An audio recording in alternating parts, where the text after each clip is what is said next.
بعض اوقات بے دھیانی میں یا ایک چیز لیفٹ سائڈ پہ پڑی ہوئی ہے تو ہم بے دھیانی میں اٹھا کے لیفٹ سائڈ سے کچھ کھا یا پی لیں. تو سر کہ یہ کیونکہ سنت اگر ہے پھر تو حکم ہے, پھر تو ہمیں بالکل بھی اس میں ہم لینینٹ نہیں ہو سکتے.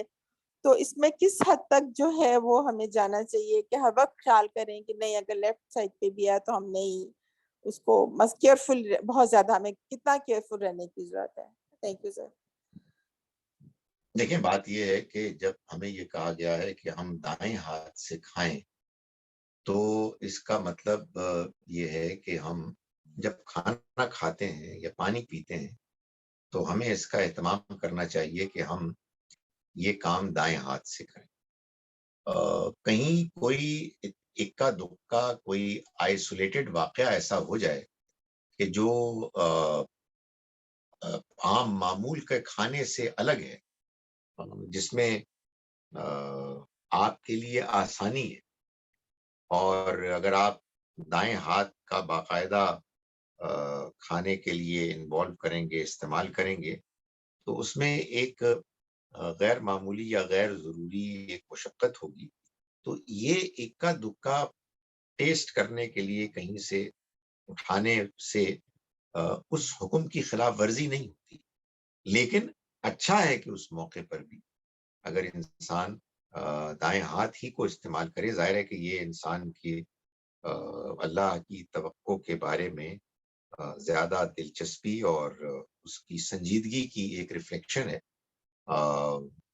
مگر یہ بات بھی جان لیں کہ اس میں یہ بھی ہے کہ دائیں ہاتھ سے چونکہ اعمال نامے نیک لوگوں کو ملیں گے, اللہ تعالیٰ نے اس کی یاد دہانی کے لیے بھی اس کو ایک علامتی طور پر ہمارے لیے ضروری طریقہ فرمایا ہے.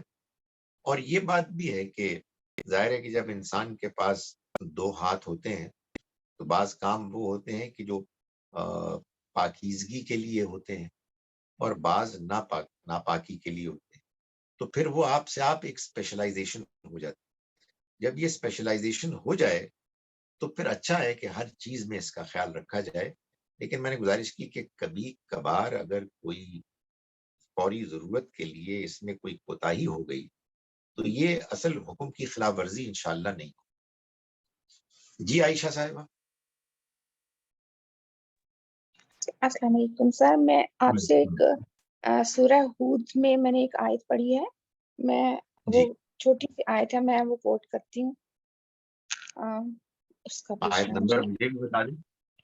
جی یہ 46 ہے,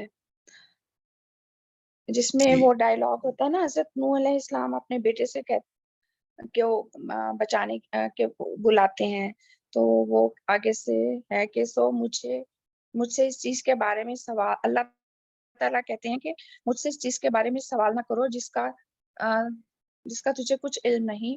میں تجھے نصیحت کرتا ہوں کہ جذبات سے مغلوب ہو جانے والوں میں سے نہ ہو. تو اس کے میں وہ حضرت نوح کو تو انہوں نے فرمایا کہ ان کے بیٹے اس طرح تھے, لیکن انسان کی تو فطرت ہے نا, انسان کو تو جو چیز سمجھ نہیں آتی یا اس نے تو ہر چیز اللہ ہی سے مانگنی ہے نا, اس نے تو اللہ ہی سے کہنا. تو یہ صرف ان کے لیے تھا, پیغمبروں کے لیے تھا. ہم عام انسان ہم تو یہی کرتے ہیں نا, ہم تو اللہ ہی سے مانگتے ہیں. دیکھیے یہ بات بڑی اہم ہے اور یہ اب بار بار ذہن میں آتی ہے یہ حقیقت کہ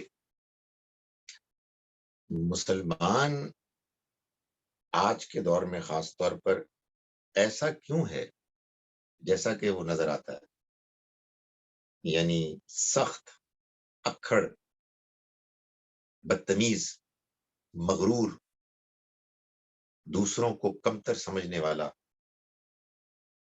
ہے نا یہ مسئلہ. اور اس میں بدقسمتی سے خاص طور پر بہت سے مذہبی لوگ, وہ لوگ کہ جو واعظ نصیحت کرتے ہیں, شعلہ بیانی کرتے ہیں, معلوم ہوتا ہے کہ آگ برس رہی ہے ان کے منہ سے. میں نے تمہید اس لیے باندھی کہ میں یہ آپ کو بتاؤں کہ یہ سب اس لیے ہوتا ہے کہ ہم لوگوں نے ایک بات نہیں سمجھی تو ہے, لیکن اس سمجھ کو صحیح طرح سے ہم نے اپلائی نہیں کیا. اور وہ یہ ہے کہ قرآن اللہ کی کتاب ہے. قرآن مجید میں اللہ بولتا ہے، اللہ تعالیٰ ہے کہ جو کلام فرما رہا ہے، اور اللہ تعالیٰ کا جو کلام ہے اس کا ایک حصہ وہ ہے کہ جو وہی فرما سکتا ہے اور کوئی نہیں بول سکتا. ہمارے ہاں بد نصیبی سے لوگ قرآن کو پڑھ کر ایسے بیان کرتے ہیں جیسے کہ وہ نعوذ باللہ اللہ کی پوزیشن میں آ گئے ہیں اور اسی طرح سے سخت کلامی کرتے ہیں. آپ کے سوال کا جواب یہ ہے کہ نوح علیہ السلام کو اللہ کی طرف سے یہ تنبیہ اصل میں اس لیے تھی کہ اللہ سب کچھ جانتا ہے، اور اس نے یہ بات جان کر کے ان کا بیٹا اس قابل نہیں تھا کہ اس کو وہ معافی ملے، اس کو وہ سہولت ملے کہ جس میں وہ اللہ کے عذاب سے بچ جائے.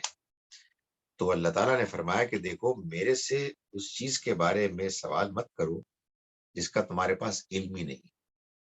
یعنی میں جانتا ہوں کہ تمہارا بیٹا اس قابل ہی نہیں ہے، جس طرح کا اس کا رویہ، اس کا عمل رہا کہ وہ بچ جائے.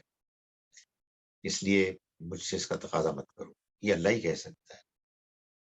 میں اور آپ تو چاہے کوئی کتنا ہی نالائق کیوں نہ ہو، ہم تو گڑ گڑا کے دعا کریں گے، اس لیے کہ ہم سے تو اللہ تعالیٰ کا براہ راست کوئی ایسا فیصلہ نہیں آیا.